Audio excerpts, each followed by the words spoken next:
Mark, when you first founded Dutch, what problem were you trying to solve? And how has that quest evolved since?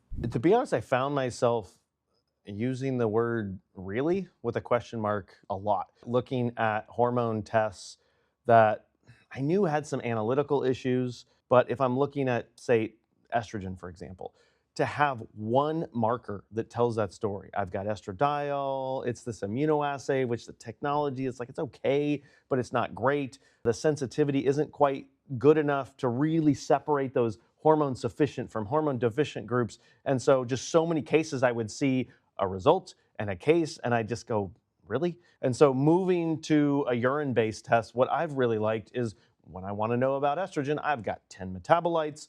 I've got an accurate physical measurement of what they're looking at using mass spec. If I look at a group of hormone sufficient and hormone deficient women, just as an example, it's cleanly separating those so that for me, when I see a surprise of a postmenopausal woman who has a premenopausal level of estrogen, I'm not as much saying really, I'm saying why.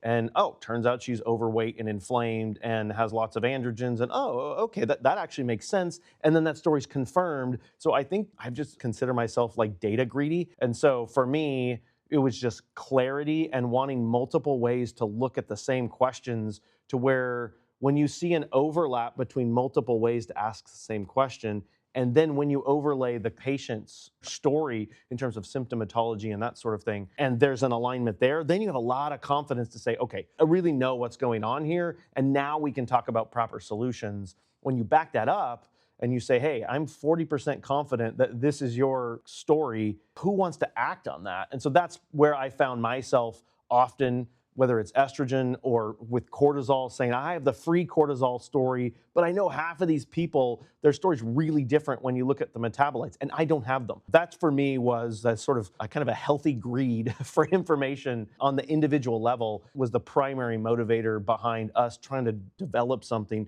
that was a more comprehensive way to have a more confident version as it relates to these hormones that really matter.